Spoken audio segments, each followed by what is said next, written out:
encontrarnos por este medio en estas épocas en que, bueno, los encuentros son de esta manera y nos hemos tenido que acostumbrar, pero lo disfrutamos. Celebramos este momento de poder reunirnos y compartir con ustedes.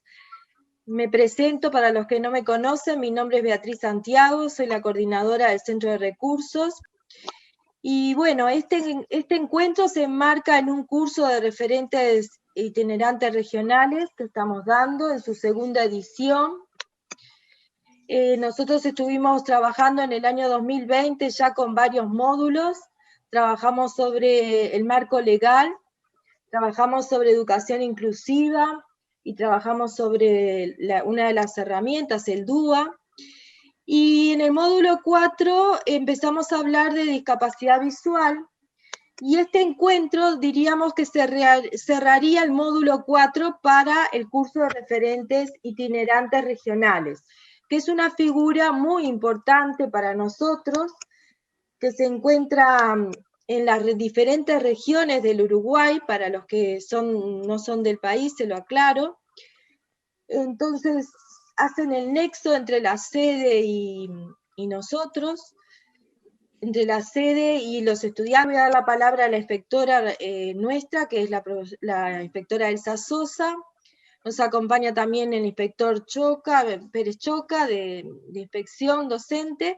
Bueno, no, Beatriz, simplemente creo que cumpliendo las formalidades, acá está la inspección presente, en este caso, junto con Darío, representamos a la inspección que acompañamos, por supuesto, gratamente y con orgullo estas instancias de formación, porque creemos que en lo que respecta a la educación inclusiva, todavía hay mucho camino por recorrer. Veo además que es una inquietud no solamente de nuestro país, sino que del exterior también. Vemos conectados también a muchos colegas. Este es un curso que, por lo que estuvimos recibiendo, no solamente está dirigido a los docentes, sino al público en general. Por lo tanto, quizás tengamos también conectados a familias, algún referente vinculado también a estudiantes que están, por supuesto, vinculados al centro de recursos. Como me presentó Beatriz, yo soy la inspectora que por resolución, bueno, de alguna manera hace el acompañamiento en este proceso de desarrollo que paulatinamente siempre está demostrando y teniendo el centro de recursos. Primero agradezco estas instancias, dentro de lo posible tratamos de acompañar en la inspección también, sabemos que hay mucho todavía por recorrer, ¿no? En lo que respecta a la educación inclusiva, y por supuesto que este propósito que tiene esta educación inclusiva, coincidimos en que permite de alguna manera desarrollar en los maestros, en los docentes, en los estudiantes, esto de sentirse mucho más cómodos ante la diversidad. Y bueno, y que se pueda percibir en los centros no como un problema, sino como un desafío. De todas maneras, sabemos que se está transitando por este camino. Ahora recién Beatriz mencionaba lo que es el DUA, ¿verdad? Bueno, y sus aplicaciones desde el centro de recursos. Así que bueno, por mi parte, acompaño y siempre me gusta escucharlos a ustedes, escuchar a los docentes, escuchar también a las familias, porque creo que de todos aprendemos. Y bueno, nada más, simplemente voy a acompañar esta instancia como lo he hecho en otras oportunidades, y que sea una excelente jornada para todos. Bueno, les vamos a dar la palabra a Bruno y Ana María, que son dos de los referentes que tenemos en territorio trabajando, y bueno, son los encargados de llevar adelante esta presentación. Bueno, buenas tardes para todos, y un gusto que estén conectados con nosotros, con el grupo SER. Nosotros hoy vamos a hablar de lo que es baja visión y ceguera. La discapacidad visual, como dice ahí en la ficha que estamos mirando, se divide en ceguera, y en baja visión. En baja visión es cuando ustedes ven una persona con un bastón verde. Las personas de baja visión son las que poseen un compromiso de su función visual aún después de haber recibido un tratamiento médico, quirúrgico o una corrección óptica. Son potencialmente capaces de utilizar su visión para ejecutar alguna tarea. Son muchas las patologías que puede causar la baja visión. Después ustedes van a ver que otro compañero va a hablar de eso, de las patologías. Para una autora, Eleonor Faye, la persona con baja visión es la que tiene una disminución visual significativa, pero también posee significativa visión útil. Voy a hablar de lo que es ceguera. Una persona ciega es aquella que no ve nada en absoluto, o que solamente tiene una ligera percepción de la luz.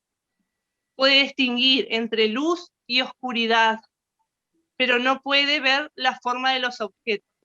A esas personas las vamos a ver en la calle o en las instituciones con el bastón blanco. ¿Sí? Bueno, ahora vamos a pasar a otros términos en otra placa, que es agudeza visual y campo visual. ¿Qué es la agudeza visual?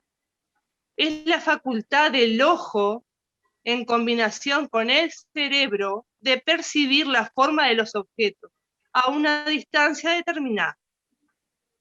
Se mide por la imagen más pequeña que el ojo puede distinguir. Para determinar la agudeza visual de forma estándar, se utilizan optotipos o láminas que contienen letras o dibujos, cuyo tamaño va disminuyendo progresivamente. Quizás todos nos hemos hecho esta prueba cuando hacemos el carnet de salud, ¿verdad? El tamaño más pequeño que el individuo puede ver nos dará la medida de la agudeza visual. Se hace la prueba con cada uno de los ojos, de cerca y de lejos. Ahora vamos a hablar de lo que es un campo visual. ¿Qué es campo visual? Es el espacio que el ojo puede percibir, sería la zona que puede ser vista sin mover los ojos. Una persona con un campo visual normal, mirando hacia el frente, es capaz de ver los objetos con una amplitud de 180 grados, en un plano horizontal, y en un plano vertical lo vería en un plano de 140 grados. Sí, bueno, ahora me toca a mí. Lo primero es presentarme. Bruno Bonifacio es mi nombre.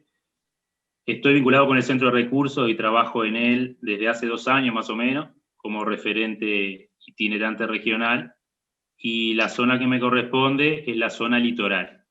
Y bueno, la idea es seguir compartiendo algunos conceptos que consideramos fundamentales para el abordaje con estudiantes con discapacidad visual.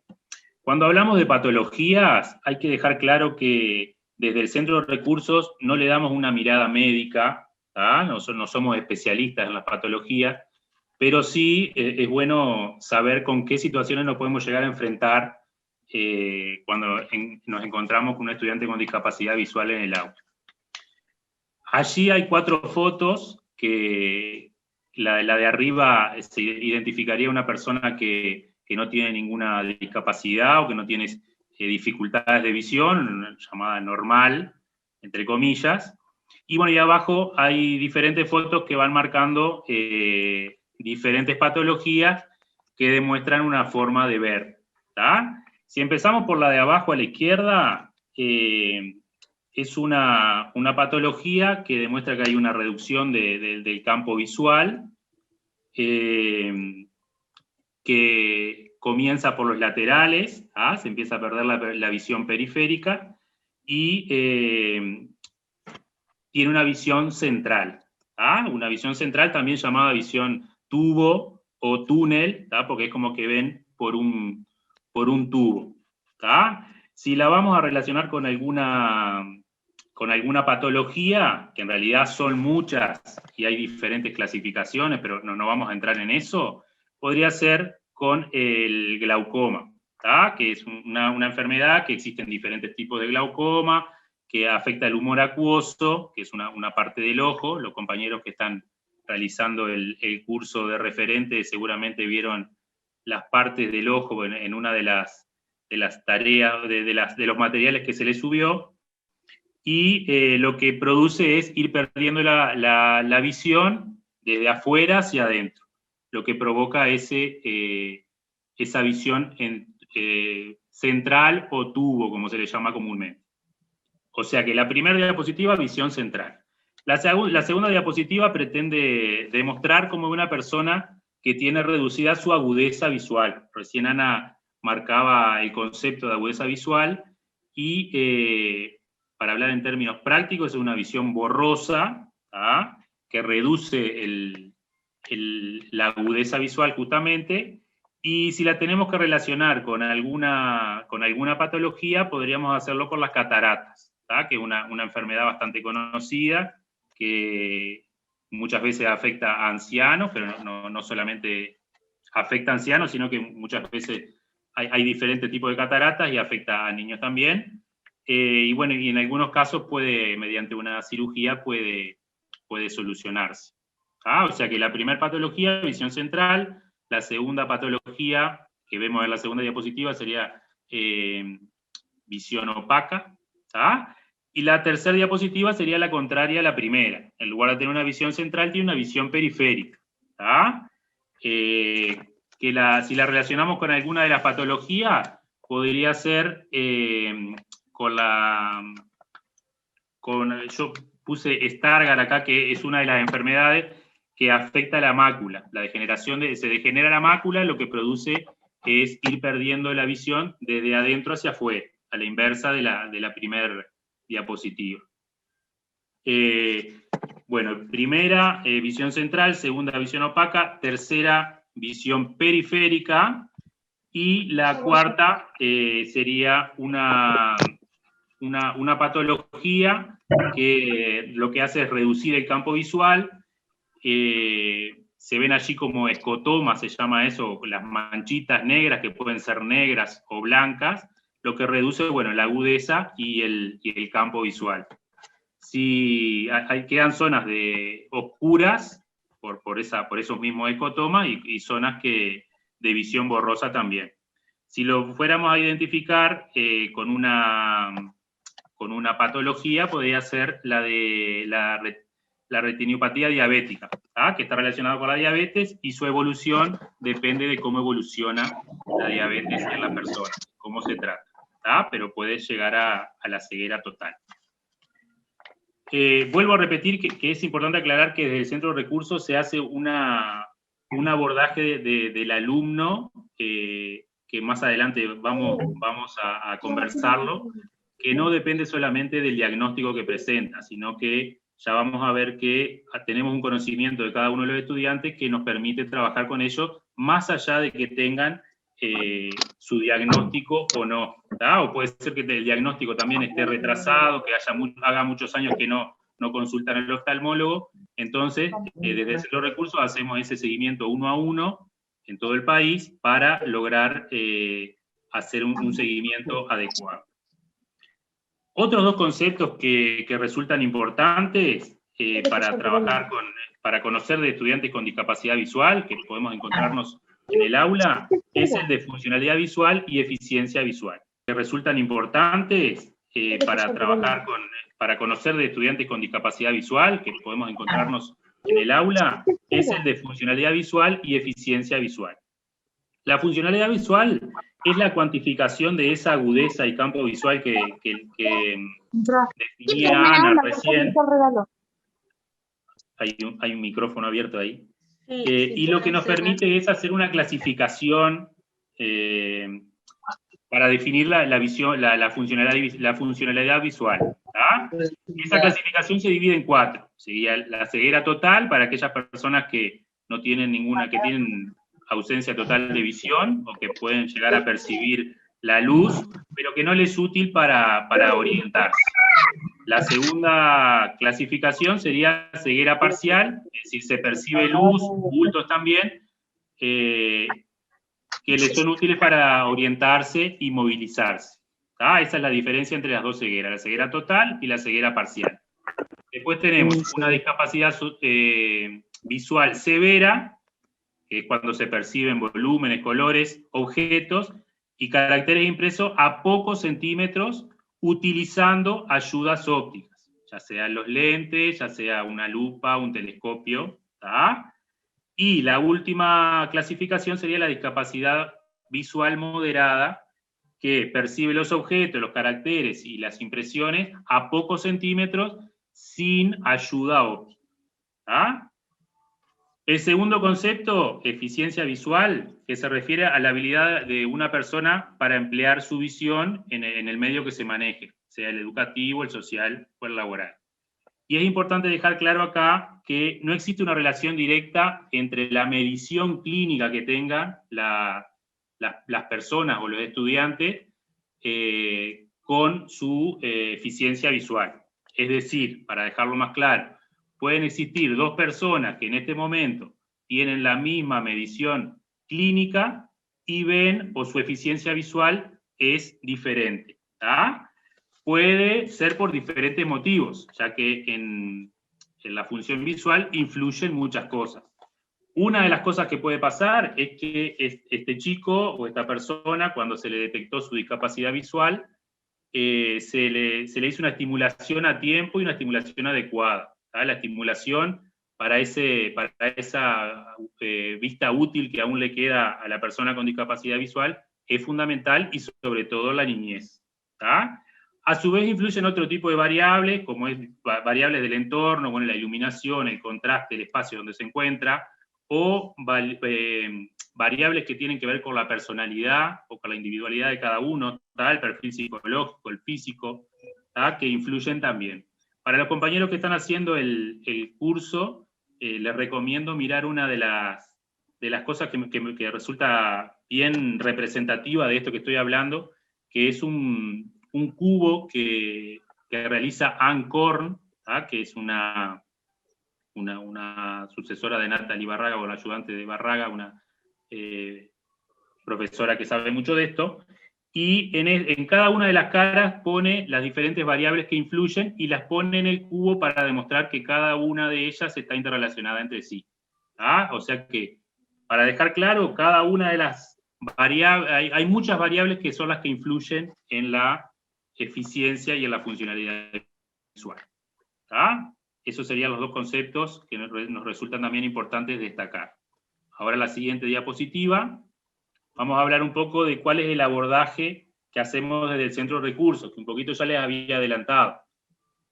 Más allá del diagnóstico, como les decía, lo podemos tener o no, ¿sí? O puede estar actualizado o no. Desde el Centro de Recursos se hace un abordaje de cada uno de los estudiantes, y para eso resulta fundamental la entrevista de ingreso que se realiza con cada uno de los estudiantes en todos los puntos del país. En esa entrevista que asiste el estudiante con un representante legal de su familia, generalmente, se intenta lograr allí el vínculo con la familia y con el estudiante, que también es fundamental para poder trabajar durante toda la educación media que va a transcurrir en un liceo o UTU. Y allí en esa entrevista se le realizan algunas pruebas sencillas que hacemos entre nosotros, caseras, por llamarlo de alguna forma, que nos dan insumos para saber cómo manejarnos y qué intervenciones vamos a hacer en la institución para que pueda transcurrir la educación media, como les decía, de la mejor forma posible.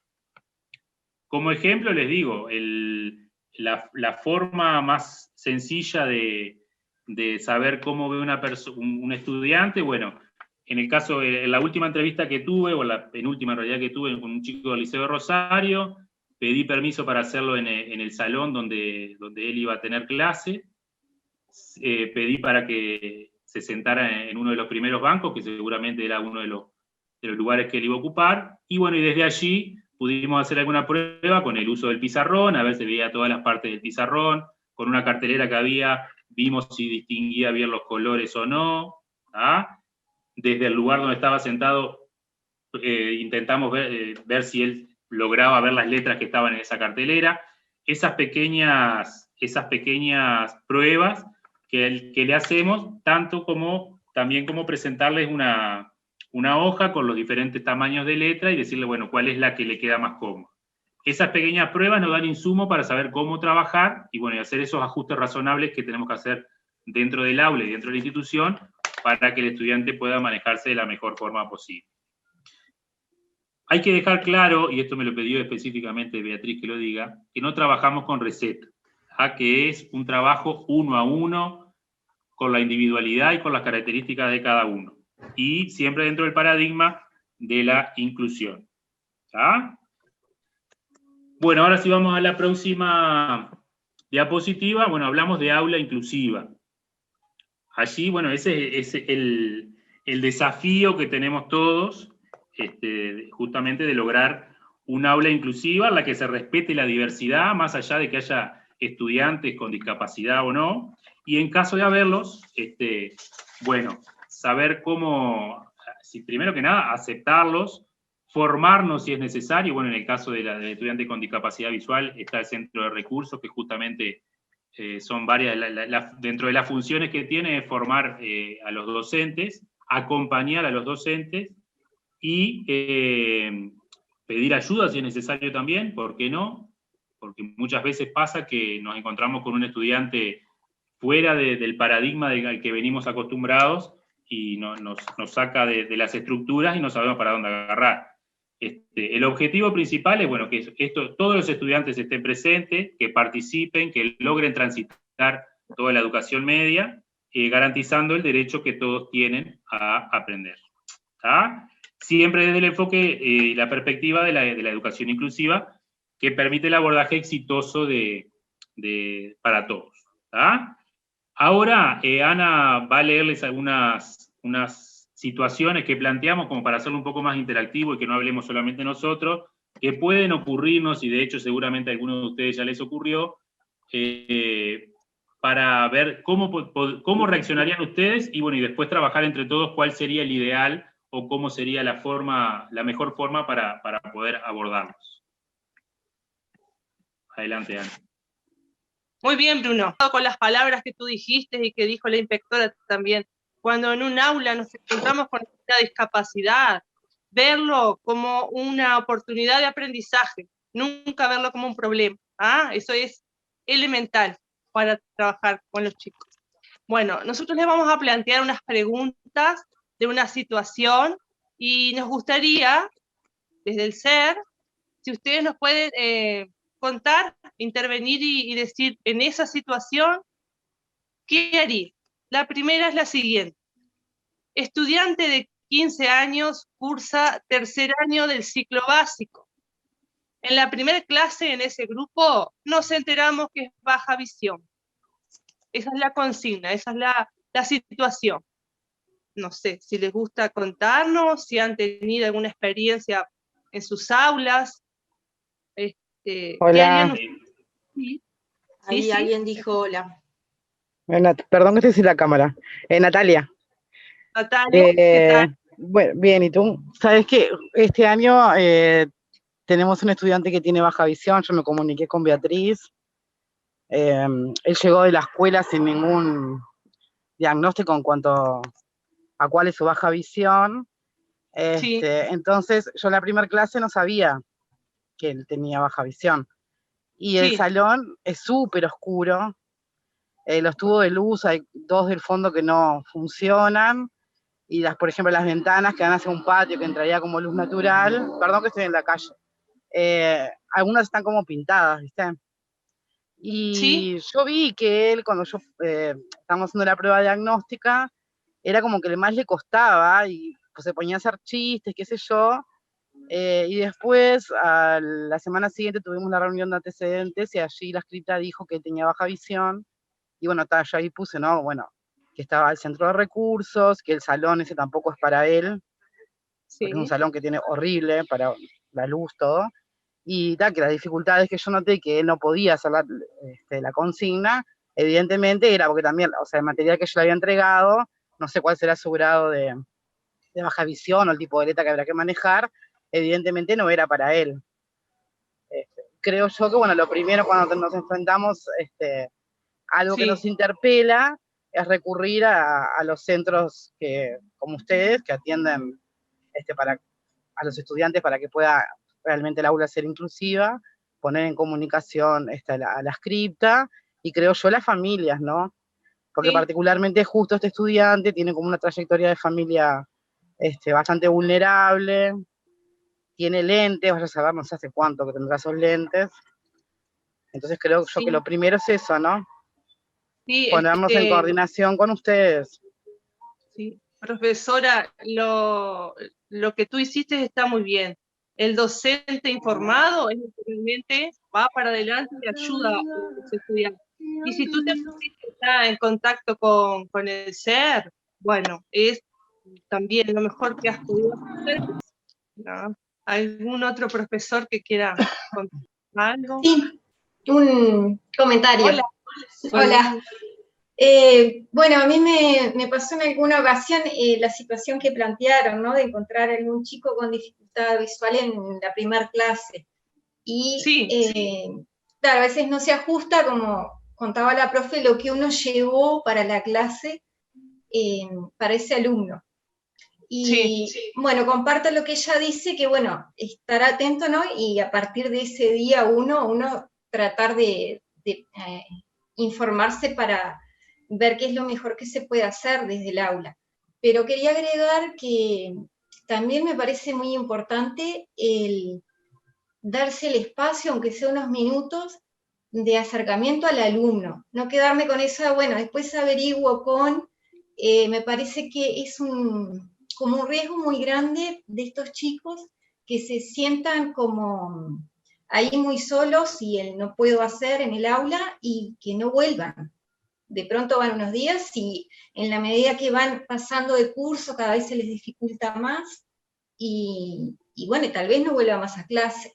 Entonces me parece que darle como ese respaldo, decirle, no, mirá, sí, te veo, sos mi alumno, te tengo en clase, me di cuenta y voy a hacer lo mejor que pueda. No me parece que es un aspecto importante. Sí. Decirle, ¿no? Me gusta tu palabra. Que también uno le puede transmitir, bueno, como una tranquilidad, porque me imagino yo, no sé, que desde el lugar de ellos debe ser también vivenciado de distintas maneras y algunos estarán con más preocupación o con angustia o con tristeza o con, no sé, como que también hay que tener en cuenta el lado humano, porque a veces por ahí nosotros nos enfocamos en averiguar exacto qué tiene la planificación y qué hago la clase que viene, y me fui y no hablé con el alumno ni 2 minutos.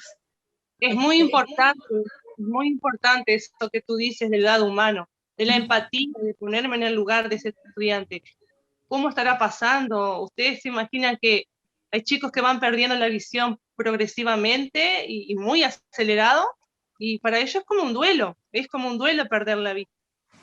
Entonces, desde el lado del docente, el docente comprometido, el docente que está, que apoya, que sabemos que tenemos el centro SER, por suerte, porque si no, ¿cómo haríamos? Apoyarnos siempre en el centro SER, buscar la ayuda. Dentro del SER hay un equipo de profesores que están dispuestos a ayudar. Hay gente también que trabaja, hay muchos compañeros que trabajan en la parte de materiales. Usar el espacio de coordinación para que todos estén informados. Gracias. Victoria tenía la mano levantada.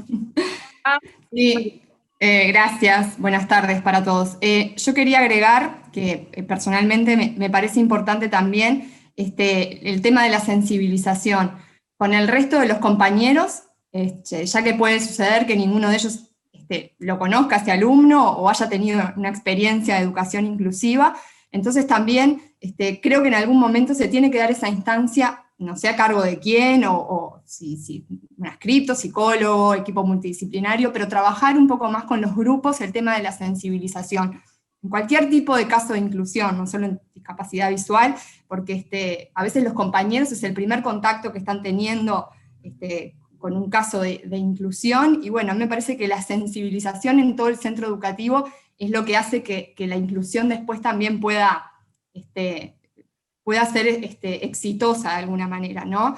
porque a veces obviamente nos centramos en el alumno y en el profesor, pero bueno, me parece importante lo que es la sensibilización, y no sé si eso se trabaja o es un espacio que se busca, no sé. Eso en épocas de no pandemia se trabaja en coordinación con el equipo de la institución. Podemos ir parte del equipo del SER, hacemos sensibilización con los docentes y hacemos con los estudiantes talleres también. Ahora eso todo está, digamos, quieto. Tuvimos que modificar todo lo que es el trabajo del SER. Ya no podemos hacer los talleres que hacíamos, donde, bueno, trabajábamos con gafas simuladoras, con los chiquilines también, o talleres de braille. Pero bueno, siempre está dispuesto, y si está la psicóloga Patricia por aquí. En realidad las sensibilizaciones, como dijo Bea, se hacían en territorio, fuera fuera de pandemia, y bueno, se realizan sí jornadas. Primero apostamos a los actores, a los adultos, a los actores educativos, para después poder darles las herramientas a ellos para poder manejar la clase, para poder vincular a todos los estudiantes con la situación, pero también cuidando mucho de no caer en esto de la sensibilización, en la estigmatización o en la etiqueta de ese estudiante. Sí, dentro del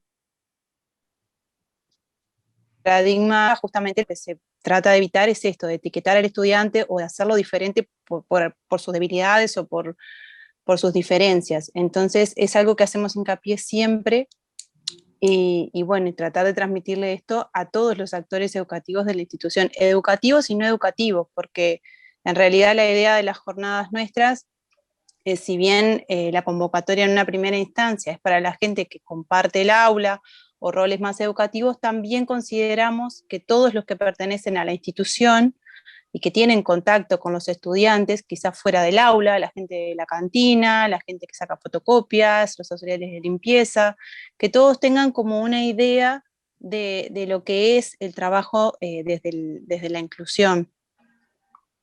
Turno con adultos, entonces quería saber si también los estudiantes adultos podemos contar con el centro de recursos de la misma manera, o si es solo para menores, ¿verdad? No. Es para toda educación media, sin límite de edad. Todos, para los profesores, los adscritos, los compañeros, todo. Nosotros, como somos un liceo chico, relativamente pequeño, nosotros ya desde el primer día contamos con el apoyo total de la referente del SER, que es Elizabeth acá en Rivera. Yo puedo decir algo antes de la pregunta. Es que para nosotros la figura del referente itinerante regional es sumamente importante, es muy valorada desde el equipo del SER, pero el nexo que hace en el territorio el referente itinerante, y es mucho, y más en esta época de pandemia, se vio el año pasado, y en este ya, es muy importante. Tenemos 3 y ojalá podamos tener más para completar las otras zonas, porque realmente es sumamente importante y muy rico la figura y el rol que representa. Bien. Bueno, gracias, Beatriz. Yo soy referente de la zona norte, los departamentos de Artigas, Salto y Paysandú. Y ahí tenemos muchos chicos también baja visión, ciegos que estamos trabajando. Bueno, yo les decía que íbamos a pasar a una segunda situación, y también ustedes pueden intervenir diciendo su opinión. La situación es así. La familia de un estudiante con discapacidad visual plantea que él no puede realizar educación física. Esa es la situación. ¿A ustedes qué les parece? En general, claro, los chicos con baja visión por ahí sienten un rechazo por la asignatura de educación física por el tema de los ejercicios, los deportes que son en equipo, que por ahí ellos no se sienten tan hábiles como los compañeros, pero si les buscas como ejercicios más personalizados, perfectamente pueden hacer educación física. Es como adaptar un poquito el curso más para ellos. Exacto. Si algún estudiante, por ejemplo, tiene alguna operación previa o tiene que hacer reposo, en ese caso, por supuesto, no puede hacer educación. Pero la educación física está recomendada, incluso, ¿cómo vamos a decir que un estudiante ciego no puede hacer educación física? Yo tenía un estudiante en el liceo ciego que al principio decía que no iba a hacer. ¿Cómo que no va a hacer? Va a hacer educación física porque tu profesor te va a indicar qué cosas podés hacer. Incluso les cuento, el centro de recursos nos brindó unas pelotas que son sonoras, y con esas pelotas sonoras, usted no sabe las cosas lindas que hacen en educación física el profe. Está buenísimo. Bueno, quiero ver si alguien más quiere comentar algo. Si alguien tiene alguna... Yo, no. ¿Sí? Diana. No, sí que, claro, es cierto, ¿no?, que la educación física beneficia a todos, ¿no? Si no hay nada que lo impida, entonces tal vez el tema empezaría por ahí, y ver que no tenga ninguna contraindicación, pero si realmente puede, porque a veces puede ocurrir que además del problema de visión tenga alguna otra situación que acompañe. Exacto. Pero si no es el caso, podría. Y capaz que el tema, no sé, ¿no? Yo no soy psicóloga, pero pienso que tal vez sea un proceso gradual porque, digo, por mi sobrino que tiene un problemita de visión, y el tema que en el caso de él, por ejemplo, yo vi que es temor. No es que no quiera hacer educación física, sino que, claro, genera temor que si le pasa algo, perder la visión que le queda. Acá tenemos que ser respetuosos, perdón, tenemos que ser respetuosos del tema médico, sin duda, ¿no? Porque si el médico declara que tiene, por ejemplo, en el caso de la visión, probable desprendimiento de retina, no va a poder hacer actividad física. O si tiene otra condición que no tiene por qué ser de la vista, puede ser otro tema, que la columna, lo que sea, que el médico dice que no puede hacer educación física, bueno, ahí no.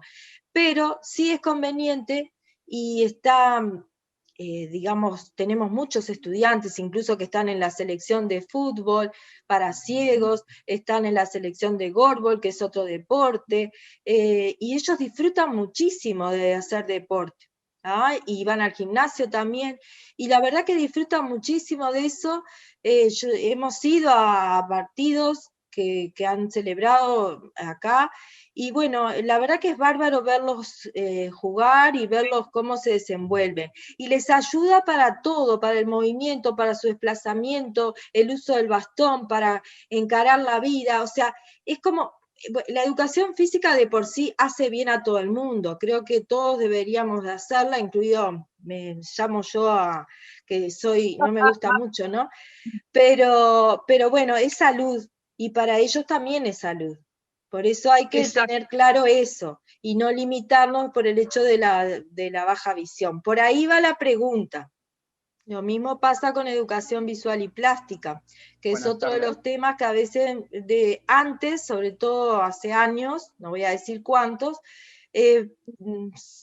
secundaria decía, bueno, exoneramos de educación visual y plástica. Pues no, o sea, una persona ciega, una persona con baja visión, hace educación visual y plástica. Yo recién cuando empezamos, estaban entrando, estaba hablando con una profesora de un artístico que tuvo el año pasado una alumna ciega y ahora tiene una alumna con baja visión. Y bueno, ella va a ser artístico y la profesora bárbara, coordinando y viendo, o sea, cómo adaptar las cosas para ese estudiante, ¿verdad?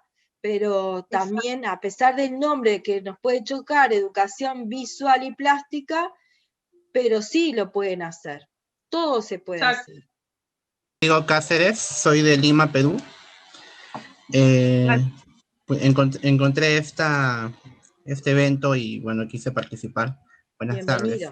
Referente a lo que señalan, en el Perú tenemos lo que son también los centros de recursos, los CREVE, y en cada una de las regiones, aquí en el Perú contamos por lo menos con uno de estos centros, y atendemos a los estudiantes que presentan necesidades educativas especiales, no directamente con ellos, sino con los docentes y con los padres de familia. ya que nuestro accionar justamente es el brindar orientaciones, estrategias en cuanto a la atención a los estudiantes. Y un punto de lo que ustedes mencionaban hace un momento era el hecho de involucrar a la comunidad educativa, ¿no? Porque ya con lo que vendría a ser la sensibilización, el trabajo con los padres de familia, con los docentes, y de alguna manera también con los mismos estudiantes, estaríamos sentando las bases para que la institución educativa sea en realidad, pues, una institución educativa inclusiva, ¿no? Ampliaríamos un poco, ya no hablaríamos solamente del aula inclusiva, sino de la institución educativa inclusiva. Sabemos, es cierto, que es un accionar, un trabajo arduo que toma tiempo, pero que involucra a todos. Gracias, Rodrigo. Sí, muchas gracias. Es verdad, tienen que ser comunidades y instituciones inclusivas. A eso apuntamos. Y muchas gracias por haber participado. No sé si alguien quiere decir algo. Nosotros estaríamos con esta, ahí Diana, pero con esta diapositiva estaríamos cerrando con esta presentación el módulo 4 de nuestro curso de referentes itinerantes regionales en su segunda edición. ¿Tá? A ver, Diana, ¿qué iba a hablar? No, algo que estaba pensando ahora, enlazando varias cosas que decían de la sensibilización, de la inclusión y diversidad, que tal vez desde el lugar docente lo que tendríamos que empezar a mirar un poquito es abordar los cursos con una perspectiva un poquito más amplia, de no estar pensando, tengo que trabajar sensibilización en el grupo porque justo en este grupo tengo un alumno con una discapacidad, sino que tendríamos que irlo incorporando porque la diversidad es inherente al humano. Me gustaría reafirmar una de las intervenciones que creo que fue Diana la que planteó que no necesariamente se tenía que abordar ese trabajo con los pares o con los otros, ya sea a nivel de los estudiantes o docentes, cuando existen en las instituciones los casos, ¿verdad?, de discapacidad, sea de esta discapacidad o la que sea. Porque cuando nosotros hablamos justamente hoy del trabajo docente en la diversidad y con el paradigma de la educación inclusiva, sabemos que hay muchas incertidumbres. Entonces, este tipo de instancias, digo, son favorecedoras de encuentros, ¿verdad?, de estrategias. Y acá, por ejemplo, en este breve tiempo, que fue muy rico, digo, la presentación, pero también cómo pudieron abordarse algunos caminos a seguir. Y me gustaría resaltar algunos de ellos, como por ejemplo, bueno, tenemos un centro de recursos que viene trabajando con estos casos desde hace muchos años y que tiene una amplia experiencia y una dedicación muy importante, con una cantidad de estudiantes cada vez mayor a nivel del país. Después, también plantearon la importancia de intercambio justamente sobre la educación inclusiva en los espacios de la coordinación docente, ¿verdad? También el trabajar con los estudiantes en esa sensibilización que algunos de ustedes plantearon, muy necesario, el hecho de promover la aceptación desde los propios estudiantes en este camino que tenemos que recorrer.